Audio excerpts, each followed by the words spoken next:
Welcome in everyone to another Baldur's Gate 3 build video. I am Senpai Zaya. Thank you so much for being here today. So a couple of things before we do get into the build video. I actually recently moved, and that's why there wasn't a build video last week, because last week was the week that I was moving and it's been super crazy. You can kind of see the setup's a little bit different even from like the camera angle and stuff, but I have officially moved in, and so I'm able to produce content again, and it's going to be a little bit different, but it should be for the better. So without further ado, let's hop into the level guide. All right, so hopping into character creation, there is a couple different options that are important for this build, and then there's a couple that aren't so important. So let's get started. For your origin, you can either go just regular origin character, or you can go the Dark Urge. Because my character is a hero, I went with like the custom character to kind of fit the thematic more. The Dark Urge, like they can be a hero, but you have to roleplay that a little bit differently. But I will say the Dark Urge does have a lot of really cool and unique dialogue options, and they still have a lot of main character energy. So whichever one you pick, it really won't affect your gameplay too much in terms of like roleplaying, as like if you care about the roleplay for this build. So just pick whichever one you want. Now, in terms of race, there are a couple options that I really like for this build specifically, either thematically or from a power standpoint. So one of the things is the Githyanki. The Githyanki are really, really good in Baldur's Gate 3. Even though normally you would use them to get some armor proficiencies as well as some weapon proficiencies, we're not going to need them because of the two classes that we are going to go. But ancestral knowledge and then getting access to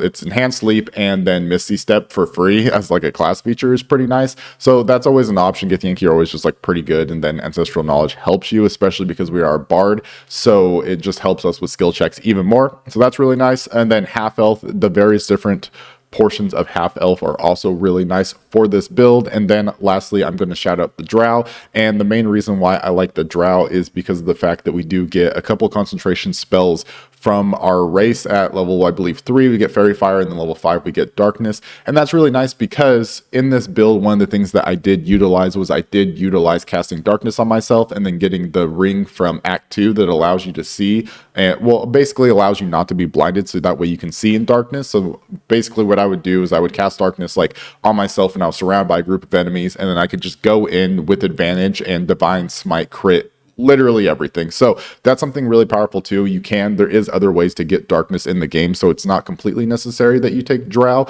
So really, when it comes down to the race, honestly, for this, and I think the best way to really have this build built is pick whatever you want, because you're the main character of this story, which means you get to be whatever race that you want. Tieflings can also get darkness if you pick the right subrace of tiefling. So it really doesn't matter. So that's that. Now, going on to the class, there are two ways that you can take this build. I'm going to tell you the way that I personally did it, and then the other option. So the first thing you can do is you can start out with a bard, and the reason why I started out with a bard is because of the extra proficiencies that we get, and because this build is going to be a high charisma based build, and this is going to be our face of the party. I want the extra proficiencies so that way we can succeed as many skill checks as possible. However, if you do want like heavy armor proficiency and you want to be a little bit better in combat earlier, then you can start off with Paladin. It really is up to you.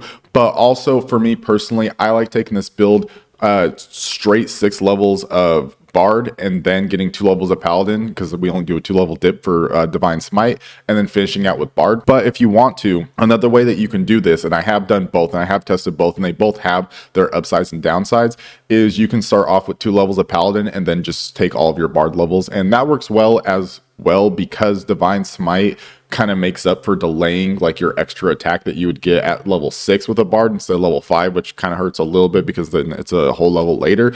And especially like because you're going to be in Act 2 usually by the time that you're getting it pretty late into Act 2. So you can do that as well. I'm not going to say which one is better or worse. It's really between if you want to have more proficiencies and be a little bit more weaker directly in combat, because because a lot of like your spells and actions that you take in combat as a bard are a little bit more supportive and not just like your main damage dealer. But that changes once you get like Divine Smite and Paladin and everything. And Swords Bard can still do like a pretty good amount of damage once you get your subclass and stuff. So it's really up to you if you want to go with Paladin and get Divine Smite early, delay extra attack, but then kind of make up from not having extra attack by being able to Divine Smite, or if you want to go Bard Bard, get the extra proficiencies, and then do a little bit less damage, I would say, in combat, but have a lot more options outside of combat. So that's completely up to you when it comes to it. Now, the cantrips, if you are going to start a Bard, then obviously you're going to get a couple of cantrips. The cantrips that I like taking personally for this build, first is going to be Friends, because we are the face of our party. Gaining advantage on charisma checks against a non-hostile creature is, of course, super huge. And then the other cantrip that you can either take Vicious Mockery if you want a ranged cantrip. However, you do start with a hand crossbow, which is really nice. And for this build, I would recommend that you do utilize hand crossbows, dual hand crossbows, so that way you do have a range option. Or you could take Blade Ward for just like another one that is really nice to have, and especially sometimes you don't have like another action you can take, or enemies are too far away and you don't want to dash into the enemies. So taking Blade Ward preemptively lasts for 2 turns, and then, you know, you'll take half damage on basically non-magical attacks. So that one's really nice. In terms of your spells, there are a lot of good options that are mainly focused on support for a Bard starting out, because really a Bard is primarily like a support type character, and we are turning them into, with the Swords Bard and then the Paladin, we're turning them into like a main damage dealer. So it does take a little bit of time to get online. So you have a lot of really good options for spells. Your main damaging spell is going to be Dissonant Whispers. This one is really strong because it can also frighten a creature if they fail their wisdom save, and then it does 3d6 damage, so it's pretty good. Highly recommend that one. Tasha's Hideous Laughter is really good for, it's a concentration spell, so just be wary of concentration spells because you can only concentrate on one at a time. But Tasha's Hideous Laughter is pretty good for just like the supporting aspect of it. I don't really like Heroism, and then Healing Word as a bonus action is really always nice to have. What I will say is I do usually like taking the ritual spells of Longstrider and Featherfall. However, if you're going to have another party member that is going to be able to pick these up, then you don't need to pick them up on your main character. You can save them.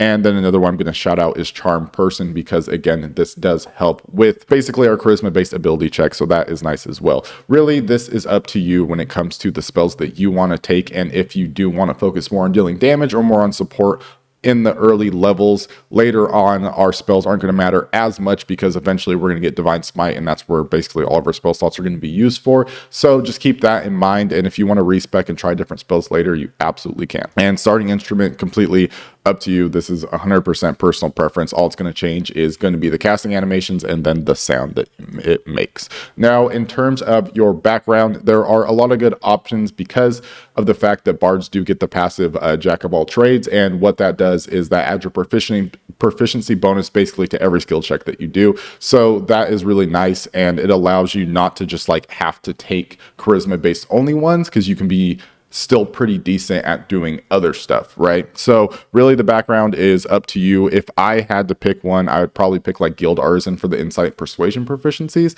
That's pretty nice, but again, it's up to you. And if you care about role playing, then just like pick the one that makes sense to you. And then in terms of stats, this is going to be really important. There's 2 ways you can play this build. You can either go strength or dexterity based. And again, this is going to be up to you. Now, there are a couple benefits and downsides to doing both. Strength, you will have more options in terms of the weapons you can use, especially because we are going to take the dual wielder feat. So that's nice in terms of strength, but dexterity for this build, I personally like better in terms of gameplay. One, because of the fact that we want to save our spell slots for our divine smites. So having a high dex allows us to use like dual hand crossbows, for example, especially because we are going dual wielder and everything, and we want to wield dual hand crossbows. This gives you a ranged option, and the range option is really nice with the Swords Bard subclass because we can use our blade flourishes in a range version, and then we can use the dual crossbows and still output a good amount of damage when we just can't get to our enemies. So I prefer dexterity for this build. However, you can take strength if you want to. Okay, so this is basically how I would set up this character. Now you have 2 more ability points that you can put, and this is going to be dependent on you. Now, as we are a jack of all trades type character, just by being the nature of a bard, one of the things that I would recommend is instead of going into strength, even though it would be nice just to have a little bit more strength and resist getting shoved, is putting it in wisdom or intelligence. This is going to be personal preference. However, I do give the edge to wisdom because there is a lot of passive checks that do require your wisdom. So I like having wisdom better because of the fact that I think that having a higher wisdom is going to be more beneficial throughout your playthrough than having a higher intelligence when you're not focusing on those two stats for your character, right? So we have dexterity at 17 because we want to push this up to 20 with an ASI and then the Hag's Hair. I highly recommend you get the Hag's Hair for this build because we're only going to get 2 feats and one of those, or ASIs, and one of those feats is going to be used for dual wielder, right? So we can only get 1 ability score improvement, and we want to bump our dexterity up to 20 with that ability score improvement. You can wear the gloves dexterity if you want to, and that gives you like a flat 18 dexterity. I think, if I remember correctly, and then you can kind of mix and match if you get that, and you feel free to respec if you do want to use those as well. But this is how I would do it just starting out, so that way our hand crossbow and our finesse weapons are going to hit really hard, and then we have a pretty good charisma as well, so that way all of those checks that we're going to make, we are going to almost guaranteed like pass most charisma based checks just by the nature of our class. So this is how I would do it. And then skill proficiencies, the ones that I would focus on initially are going to be the charisma based ones. So deception, intimidation, persuasion. This is actually exactly how I would do it, and it'll make us really, really good when it comes to those ability checks. All right, so moving on to level 2. Again, I'm going to go with this build guide assuming that you are going Bard 6 and then Paladin 2 and then finishing out with your Bard. So this will be following that. However, if you do want to do the Paladin first and then the Bard for the rest of the levels, then it won't be too different in terms of the information that I'm giving you. However, the level guide is obviously going to be different. But assuming that you were going to go Bard 6, of course, level 2, you're going to get a couple different things like a Song of Rest, which is really nice. And then you're going to pick another spell. Once again, this spell is going to be up to you. I'm going to take Charm Person here because, again, at this level, I would want to have even better just options for my conversations and like winning my dialogue options. But if you want to take something else, or if you want to take something more combat focused like Thunderwave, you absolutely could. Moving on to level 3, we are of course going to go Bard, and we get to pick our subclass. This is going to be your first huge power spike because this is where we get to switch from more of a supporter role into a main damage dealer. So we're going to go College of Swords. This is going to give you a couple things, including the access to medium armor, which is really nice because you're going to get that medium armor proficiency. And then the weapons, you're also going to get scimitars as another option for the weapons that you can use. So that's going to be nice as well. Now you're going to get a level 2 spell here. There are a lot of good options for level 2 spells.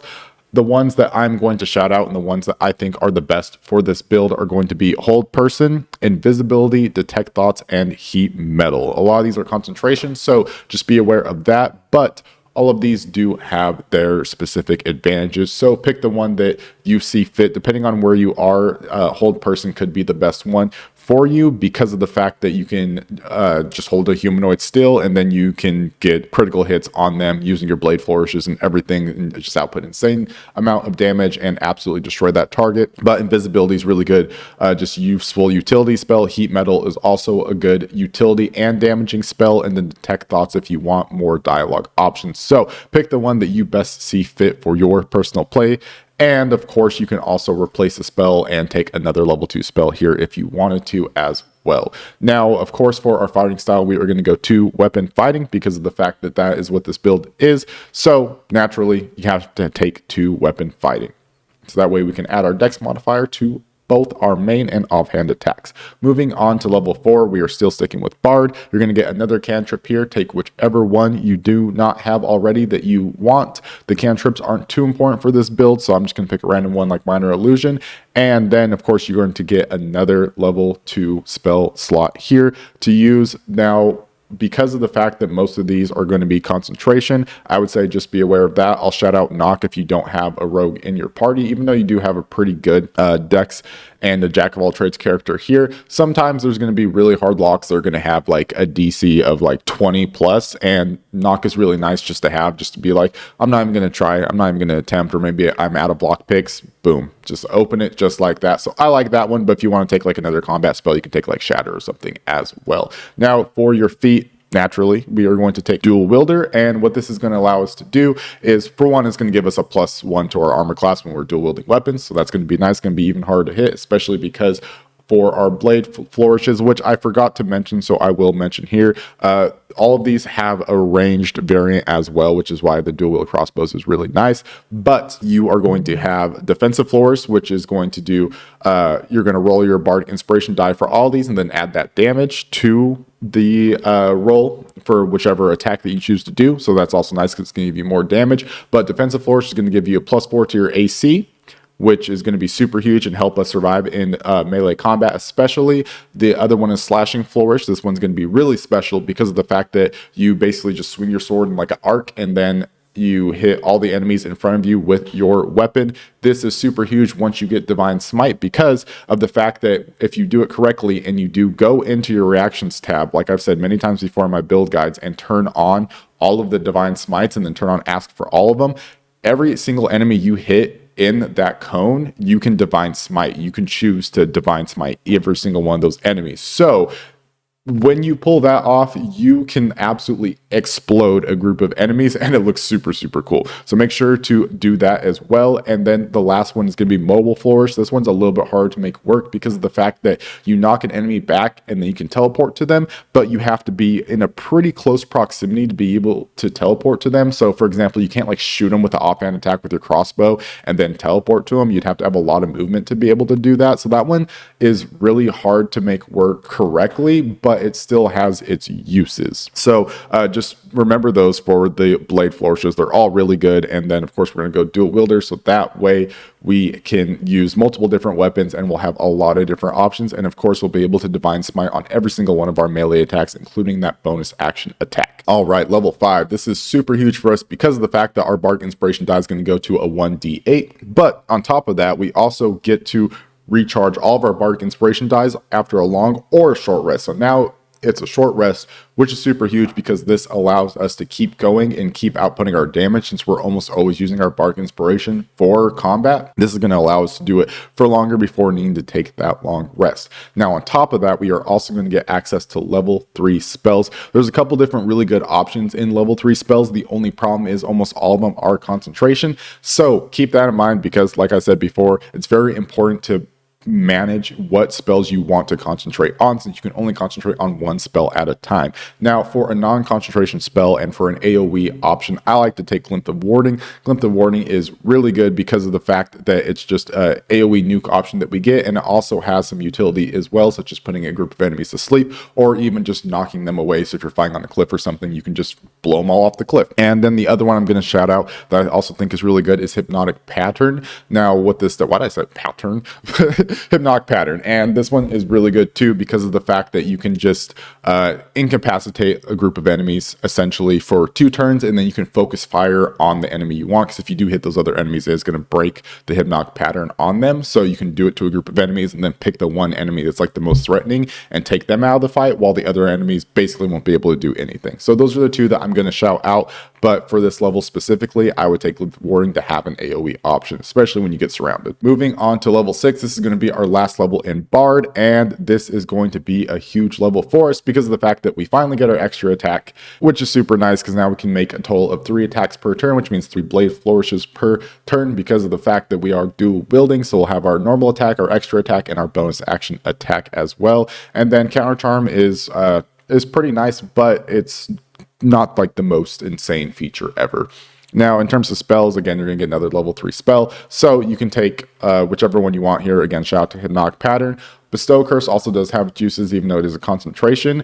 Putting that extra damage on like a boss, for example, with all the attacks we're going to be making, that Bestow Curse can do is also just something that's really nice as well. So once again, I like to keep it pretty universal when it comes to spells because a lot of spells are personal preference. I shout out the main ones that are kind of like core to the build, but for Bards specifically, since a lot of their spells are utility and we are a damage dealer, there's not as many options for us. So moving on to level 7, this is where we are going to get our levels in Paladin. And the one thing I'm going to shout out here is the subclass that you go does not matter too much for this build because of the fact that it's only going to be a dip. So really you're only going to get like 1 or 2 things from your subclass specifically. So really the main thing you're picking between is going to be either Healing Radiance, Holy Rebuke, or Inquisitor's Might. So just pick whichever one you want. And then the other thing I will say will be there's also Oathbreaker, and some of these are either easier or harder to break or oath depending on where you're at this stage in the game.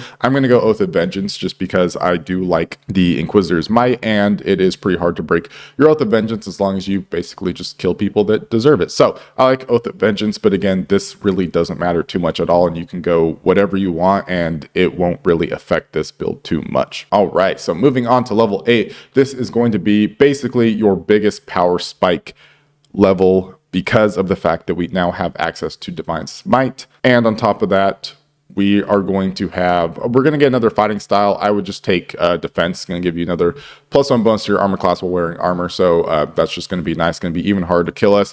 And then you're going to get a couple paladin spells. These ones aren't too important to me because of the fact that like we don't want to use the specific smites because they do take your bonus action. And since we're dual wielding, we don't want to use those. And then basically almost all paladin spells are concentration. And we already have a lot of spells that are pretty good to concentrate on. The one I'm going to shout out is going to be command because it's not concentration and it has a lot of utility. And then the rest you can literally just go with whatever you want because at this point in time, all of your spell slots, almost besides like the one spell you're probably going to want to concentrate on, are going to be used to Divine Smite people. And of course, like I said before, we have that slashing flourish to be able to Divine Smite a whole entire group of enemies. So this level is absolutely huge for us. And this is where you are going to start destroying everything in the game with your main character. Moving on to level 9, we are going to switch back to Bard and finish out with Bard. So when we switch to Bard, I think it's the level 4 spell slot now. Yep, level 4 spell slot. And then you're going to have access to level 4 spells. There are some good options here. The 2 spells that I'm going to shout out is going to be Freedom of Movement is a nice one to have in your back pocket, especially because we are primarily a melee character. So this is going to be really nice because there is going to be a lot of instances in the game where there is things like difficult terrain. So using this on yourself, especially because it lasts until long rest, and just being able to not have to worry about that at all. And especially if you have like other support characters that want to do spells that are like AoE and have like do put like different terrains on the ground, this is really nice. And then the other one I'm going to shout out, and it's a really good one to concentrate on with this build, is going to be Greater Invisibility. And the main reason why I like this spell is because when you attack, it doesn't break unlike regular visibility, so you can make yourself invisible, give yourself advantage on your attacks, which means you're going to have a higher chance of landing critical strikes with your 3 divine smites you're going to be able to do in a turn, which means absolutely more insane damage output coming from this character. So that's the one I would recommend. This would be the main concentration spell that I would like and I would take for now, especially for more difficult fights, because this is going to make you like so hard to deal with because you're just invisible and people are just randomly exploding with divine smites and the enemies can't really do anything about it until they break that invisibility. Moving on to level 10, we are going to be a Bard level 8, which means we're going to get our next feat, and this is where you're going to bump your dex up to the next level, and we're also going to get another spell. So once again, just take whatever you want here. I'm going to take Freedom of Movement because that's the one that I do recommend for this, and then ability score improvement, and we're going to bump our dex up to 19, and then with the hacks here it should be at 20. I will say at this point in the build, if you wanted to switch it and you wanted to take your ability score improvement first and have a max dex first and then get dual wielder at this level, or just like even like respec your character so that way you had the higher dex earlier on in the game, you can do that and you can just forego dual wielding up until you get to the divine smites, because of the fact that like the dual wielding is at its best when you have divine smite. So if you want to do that first and just take an ability score improvement with your first ASI and then wait to get dual wielding until you had access to divine smites, completely understand, and you can definitely do that as well. Now moving on to level 11, almost done with this. We are going to get our level 5 spell slot, and there are some good options for level 5 spells. The only problem is basically every single one of them, except for maybe I think like 1 or 2 of them, are concentration. So that's kind of the downside, is concentration spells are not few and far between, but like I said before, you can only concentrate on 1 spell at a time. So there's a couple different good options here. I would say that Hold Monster is going to be my main pick, and the reason why is because since we took Hold Person, Now we can take hold monster, and then we have a lot of good options for boss fights specifically, or just encounters where there is like a mini boss, right? Then if they're humanoid, we can hold person. If they're monster, we can hold monster. And this is going to be really nice because what this is going to allow us to do is just really focus fire on that target, get the guaranteed critical hits with our Divine Smite, and absolutely nuke that target. A target that is going to take 3 Divine Smites in a turn that are critical hits is not going to last long. I don't care what the boss is. So that's really nice, and I do recommend that, especially for the times that you are not going to be using the greater invisibility. But I will also say that even if you don't want to use one of these level 5 spells, you can just use that spell slot to smite. So that is the big thing with this build, is even though a lot of the Bard spells aren't really useful in terms of like the raw damage output, since a lot of them are support, you can just turn those higher level spell slots into Divine Smite and be just fine. Now, our final level is going to be another huge power spike for us, and even though, like, of course, like it's the final level in the game, it's a really fun level because of the fact that since you're Bard level 10, you get magical secrets, which are one of my favorite features in the entire game. So starting off with, you're going to get 2 more proficiencies. You can put these wherever. I like putting it in perception, so that way we have a +8. Perception is really nice, and it's like you use this so often as a passive ability that I think that it's highly useful to put it in there. And then you can either put it in insight or persuasion. If you want to be just absolutely insane, you can just put it in persuasion, have a +11 right there. Now, cantrip, take whatever you want, doesn't really matter, especially not at this point in the game. Just take mage hand or something. Spells, you're going to get another level 5 spell slot to work with. Once again, this doesn't matter too much. You can even take like a lower level spell that you didn't get before, like Detect Thoughts or something, because for the most part, like you are going to use one of your spell slots on a concentration spell, and then the rest of the time you're going to be Divine Smiting. Now, magical secrets, this is super huge, and I love this because look at all these options. We have so many options for what we want to pick. Now, I will say there are a couple different options that I think are really good in terms of like a min-maxing and power standpoint, and then there's the fun options, right? So let's go over the min-max options first. So when you look at our character, we are going to be a melee character that is going to primarily focus on doing melee damage. If you want to output as much damage as possible, naturally, you would take haste on your character, concentrate on haste, more attacks, more AC, more everything. Haste is like going Super Saiyan, and you're harder to hit because you get a +2 armor class. So if you want to min-max, then you can take haste. And then for your other spell, there's a lot of really good options here. Honestly, even like Fire Shield's pretty good. Counter spell would be another really good one. I'd recommend for min-maxing probably just taking haste and counter spell. This is going to allow you to become an absolute dominating force on the battlefield, and there's not going to be a lot of options to take you out because you can counter spell certain spells, and you'll have a really high AC with your blade flourishes and haste. So that's really good for min-maxing. Fun options, a lot more fun options. One, Banishing Smite. I love Banishing Smite because this is the only way to get it that I know of in the game, and it's 5d10 force damage. And it is a concentration, but it's one of the concentration spells that has like a caveat. Now, this one looks like it's ranged only, but it's not. It's melee and range. It does have both variants. And what's really nice about this is that you can just banish another target to a plane of existence, right, for 2 turns, so they're completely out of the fight.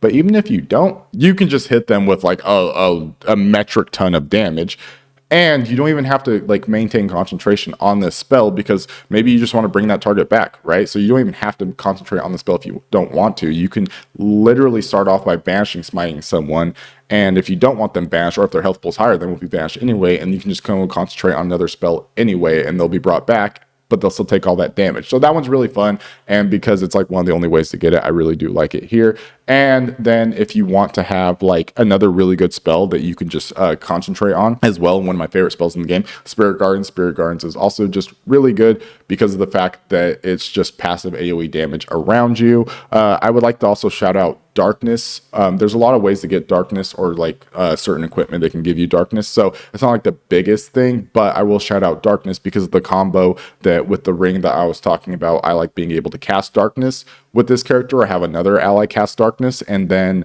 fight inside the darkness with the ring and get those guaranteed critical hits, smites, not guaranteed criticals, but, you know, have advantage and everything, and just kind of decimate everything. But other than that, you have so many options here. You can really take what you want. You don't even have Misty Step naturally as a bard, so you can take that if you want, but there's plenty of ways to get Misty Step in the game, so I would kind of recommend something else. And I know this section is kind of long-winded, but you have options, so many insane options for spells.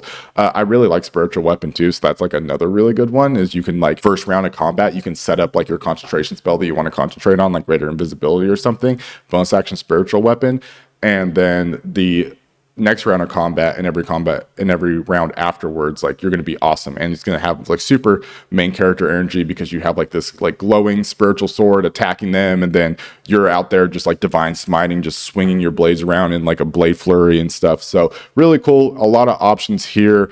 Again, I can't even begin to tell you which one would be the absolute best. Even a high casted armor of Agathis could be really insane. So once again, pick whichever ones sound fun to you, and feel free to respec as you wish to try as many of these as you want, and you will have an absolutely insanely fun time. All right, so moving on to the equipment section. This section is going to be a little bit shorter because I've already talked about the type of equipment that you want to look for. So once again, just as a quick recap, look for weapons that have innate extra damage built into them, because you want to output as much damage as possible in a single strike, combining that with the blade flourishes and divine smite, so that way you can one-shot fodder enemies and you can one rotation a boss.